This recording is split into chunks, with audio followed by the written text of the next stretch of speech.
back to another video. This is Dazzler issue 2. I showed this off in the most recent polls and pickups, or by the time, I don't know if by the time this comes out if that polls and pickups will be up, but the newest polls and pickups shows off this issue.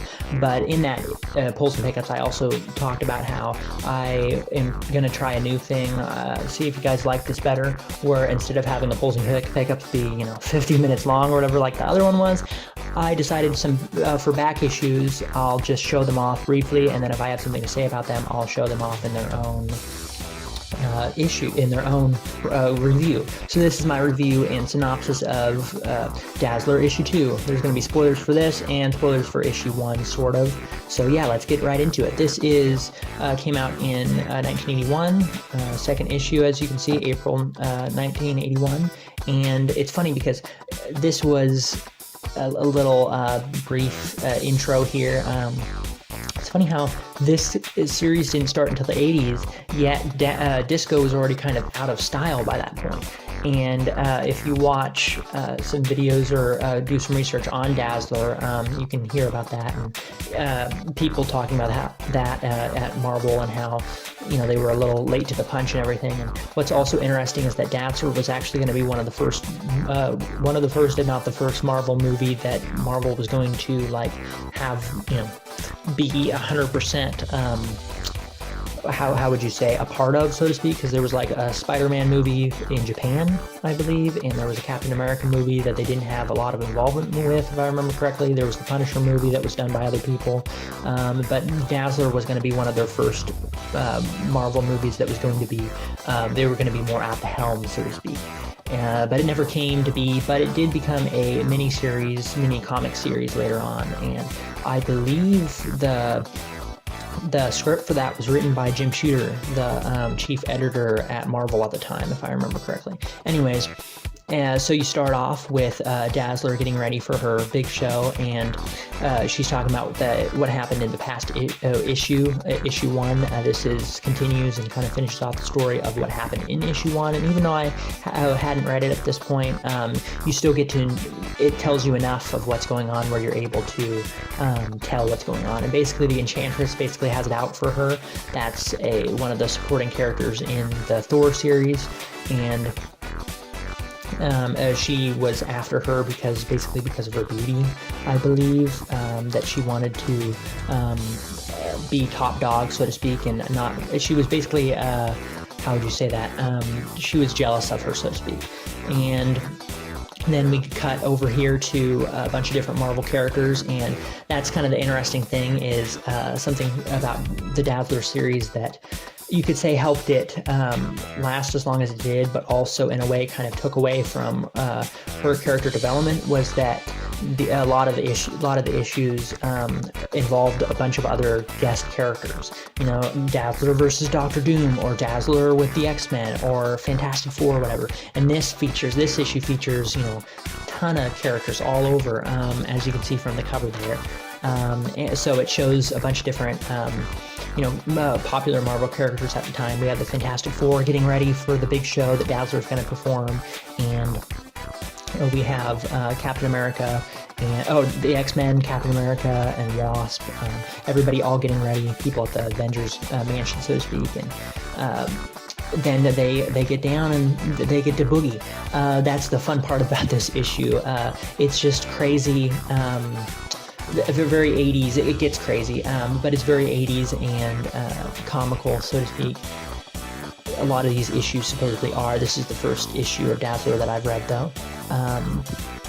And she gets ready for her show and is performing, but the Enchantress is able to appear and puts a spell on her, basically, where she's aging rapidly before everyone's very eyes, and that she's going to basically disintegrate to dust if she can't stop it. But she's able to channel her powers, are basically that she's able to turn, she's able to turn sound into light. Yeah, there we go. She's able to turn sound into light, and along with her stunning looks that put people under a spell, she also has an amazing singing ability, so to speak. I don't know if you could say that's her or if that's her powers, but it's kind of looped in with her powers along with her looks, being able to put people under a spell, so to speak.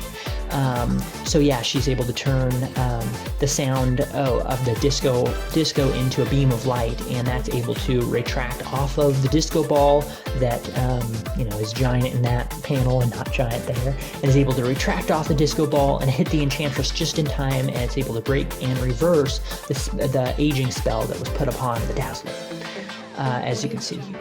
And then the crowd of supers basically are able, realize that that's going on, and everybody else, the normal people, the mortals, head out the door, but the supers instead head to the changing room. So they all go to the bathroom and are changing into their super-powered clothes that they happen to bring with them or have underneath their clothing. And you can see the Spider-Man runs in here, and he's kind of stunned because he's like, he figures, it's like, wow, more than just, I'm not the only superhero here. And that's always kind of the funny thing, that despite all these Marvel characters running into each other and working with each other at the Avengers and all this stuff, they still try and keep their identities a secret. But it's kind of funny that they are able to do so. It's the whole thing, Superman with glasses. Clark Kent is able to disguise himself as Superman by wearing nothing but glasses, and the different Avengers characters are able to, change in the same bathroom and not realize who they are. An issue from the past. I'm just kind of freeballing here, telling you guys about the issue and just kind of talking here. Hopefully you enjoy this. But before, it was, what was it, Avengers? Was it Avengers issue 2? I forget. But a lot of earlier issues have funny moments where, for example, and I think it was Avengers number 2, Thor said that the Avengers were told that if they ever needed Thor and they couldn't get a hold of him, that they would go to Donald Blake, which is Thor's alter ego, and that they would have to tell Donald Blake that they're looking for Thor and that they need him. And they went and told him, and then Donald Blake says, okay, I'll go get Thor. And he runs out the door, and I think he goes, I forget if he goes to the bathroom or goes to the hallway, transforms into Thor, and then 30 seconds later, 10 seconds later, goes back out and meets up with them.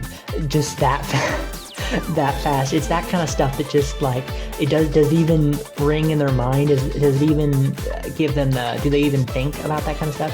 They must. I almost wonder if they just they know, like, it's so obvious they all know who everyone is, but they keep it kind of an inside joke or something. I don't know. Anyway, so and the fight commences. You got so many characters on screen here. You got the Fantastic Four, the X-Men, the Avengers, all fighting the Enchantress. But the Enchantress, she needs one army. She needs another onslaught, basically, to go against all these different characters. So she unleashes and summons basically these are they orcs, giants?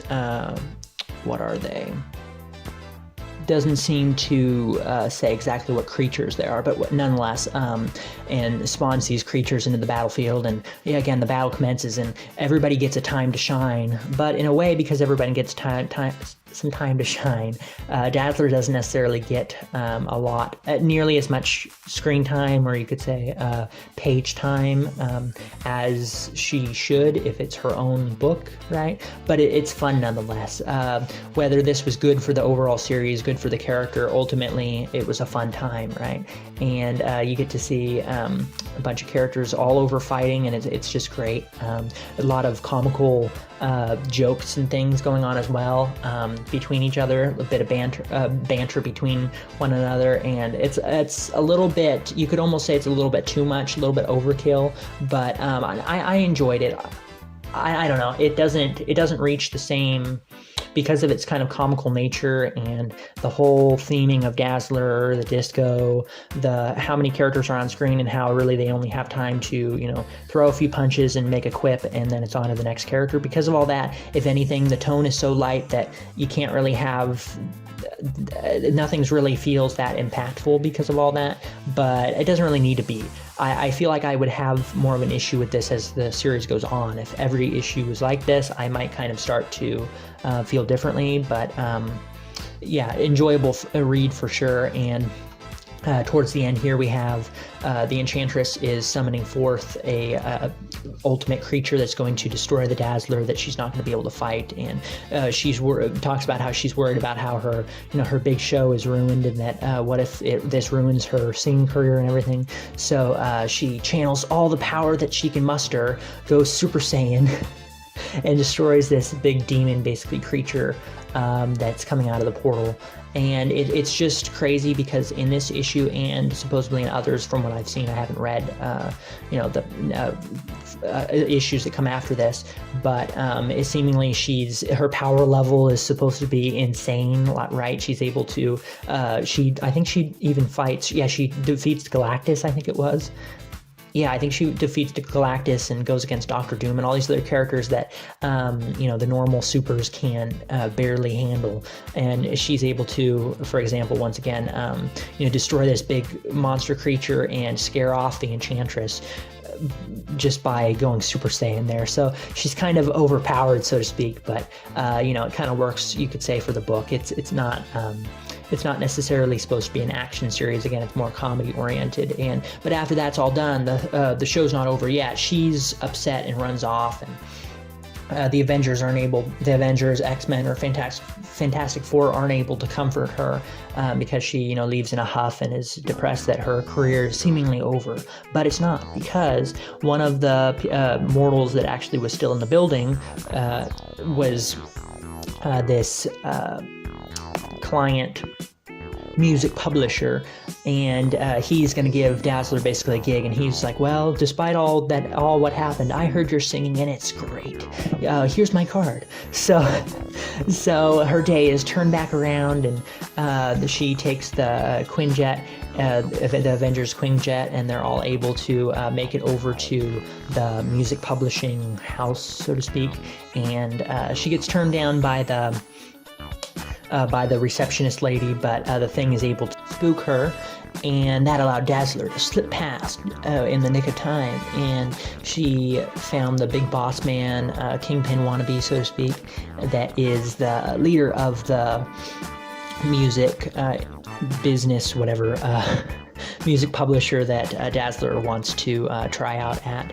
And he's going to give her a chance, though. He ridicules her for slipping past his secretary, kind of for good reason, and saying that, you can't just walk in here and think that I'm going to give you a chance. I'm booked, and, not just a hot shot, like you can't just walk right in here. But before he's able to finish, and ridiculing her, and is able to kick her out and get his,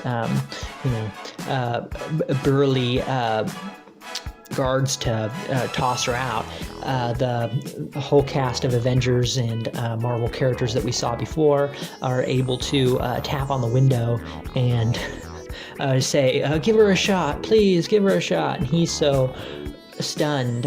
He's like, what? You're you're with Avengers and X-Men and Fantastic Four and all that. So, and on top of that, the Thing breaks through the window and yells at him and says, "You better give him a shot, or it's clobbering time." So, so to speak. He's like, "Fine, sing already." So Tony Stark sets the mood, and as you can see, or as you'll see, she sings, and there you go. And she gets the gig that she wants and is able to, the record company signs her on, and there you go. So a colorful, fun, vibrant issue, as you can see, quite fun and entertaining. It's a little hollow in terms of its action. It's not really action-packed. It jumps between so many characters. There's not enough focus, I'd say, on Dazzler, and I think that probably hurt the series because, sure, it went on for I think it was 42 issues, something like that, which nowadays is a long time, but back in the day, that certainly wasn't. Back in the day, normally, series, a lot of Marvel series ran for, hundreds and hundreds of issues.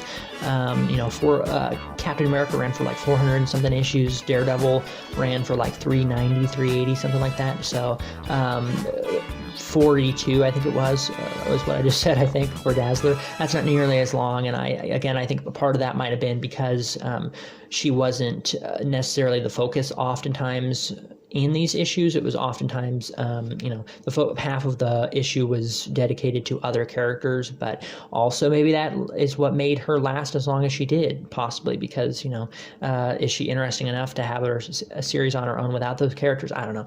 Anyways, nonetheless, thank you very much for watching. I hope you had as much fun as I did reading this or showing this off to you guys, and I'll see you guys in the next one. Aloha.